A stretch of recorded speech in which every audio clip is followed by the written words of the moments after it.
کیونکہ جو زبان حرام کھاتی ہے اس زبان کے اندر وہ تاثیر نہیں ہوتی کہ وہ قبولیت کے دروازے کو دستک دے سکے اور قبولیت کا دروازہ کھلوا سکے۔ نحمدہ و نصلی و نسلم علی رسولہ الکریم، اما بعد۔ سامعین و ناظرین، سوال عام طور پر بہت زیادہ کیا جاتا ہے کہ ہماری دعائیں قبول نہیں ہوتی ہیں، تو بعض حضرات یہ سوچتے ہیں کہ ایسی کیا وجوہات ہیں کہ جس وجہ سے ہماری دعائیں قبول نہیں ہو رہی ہیں، یا ایسے کیا کام ہم کر رہے ہیں کہ جن کاموں کی وجہ سے اللہ تعالی ہماری دعاؤں کو قبول نہیں فرما رہا ہے۔ سامعین و ناظرین، سب سے پہلے تو ہمیں یہ سمجھنا چاہیے کہ دعا خود ایک عبادت ہے۔ جب ہم اللہ سے دعا کرتے ہیں تو اللہ تعالیٰ اس دعا کرنے پر ہمیں اجر عطا فرماتا ہے۔ دعا کرنے سے اللہ اور بندے کا رشتہ مضبوط ہوتا ہے۔ جب ہم اللہ سے گڑ گڑا کر مانگتے ہیں، اللہ اس سے خوش ہوتا ہے۔ اور اللہ کے نبی علیہ السلام نے ارشاد فرمایا کہ دعا مومن کا ہتھیار ہے، یعنی مومن دعا کے ذریعے اللہ رب العزت سے اپنی باتیں منوا لیتا ہے، اللہ رب العزت کی بارگاہ میں گڑ گڑا کر عرض کرتا ہے، اللہ کریم اس کی دعاؤں کو قبول کر لیتا ہے۔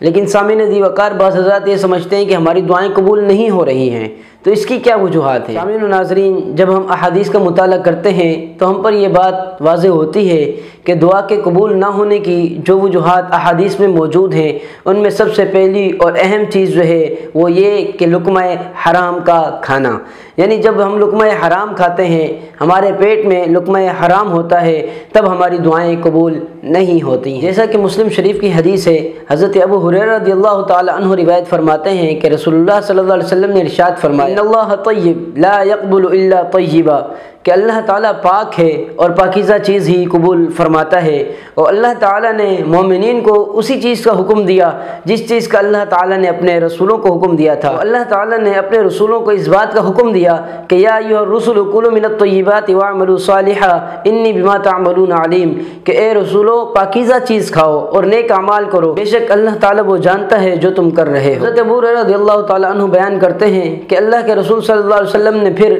ایک ایسے شخص کا ذکر فرمایا کہ جو طویل سفر کی وجہ سے، لمبے سفر کی وجہ سے، جس کے بال بکھرے ہوئے ہوتے ہیں اور بال غبار آلود ہو جاتے ہیں، اللہ کے رسول صلی اللہ علیہ وسلم نے ارشاد فرمایا کہ وہ اللہ سے ہاتھ اٹھا اٹھا کر دعا کرتا ہے، یا رب یعنی اے میرے رب میری دعا کو قبول فرما۔ لیکن اللہ کے رسول صلی اللہ علیہ وسلم ارشاد فرماتے ہیں کہ وَمَطْعَمُهُ حَرَامٌ وَمَشْرَبُهُ حَرَامٌ وَمَلْبَسُهُ حَرَامٌ وَغُذِّيَ بِالْحَرَامِ، کہ فرمایا کہ اس کی دعا اس وجہ سے قبول نہیں ہو رہی ہوتی ہے کہ اس کا کھانا حرام ہوتا ہے، اس کا پینا حرام ہوتا ہے، اس کا پہناوا حرام ہوتا ہے، وَغُذِّيَ بِالْحَرَامِ، اور اس کی پرورش بھی حرام مال کے ذریعے ہوتی ہے۔ تو اللہ کے رسول صلی اللہ علیہ وسلم نے ارشاد فرمایا فَأَنَّا يُسْتَجَابُ لِذَلِكَ، تو ایسے شخص کی اللہ تعالیٰ دعا کیسے قبول فرمائے؟ سامعین و ناظرین، اس حدیث سے ہمیں یہ پتہ چلتا ہے کہ جب انسان حرام کھاتا ہے تو اس کی زبان میں وہ تاثیر نہیں رہتی کہ اللہ تعالیٰ اس زبان سے نکلی ہوئی دعا کو قبول فرمائے۔ تو سامعین و ناظرین، اگر ہم چاہتے ہیں کہ ہماری دعائیں قبول ہوں، اگر ہم چاہتے ہیں کہ ہم اللہ سے جو مانگیں اللہ وہ ہمیں عطا کرے، تو ہمیں سب سے پہلے اپنی دعاؤں کی قبولیت کے لیے لقمہ حلال کو اختیار کرنا ہوگا۔ اگر ہم لقمہ حلال کو اختیار کرتے ہیں، اپنی زبان کو پاک کر لیتے ہیں، اپنی زبان کو حلال چیز کا ذائقہ چکھاتے ہیں، تو اس میں اتنی تاثیر ہو جاتی ہے کہ جب اس زبان سے بات نکلتی ہے اللہ تعالیٰ اس بات کو پورا فرماتا ہے۔ کیونکہ جو زبان حرام کھاتی ہے اس زبان کے اندر وہ تاثیر نہیں ہوتی کہ وہ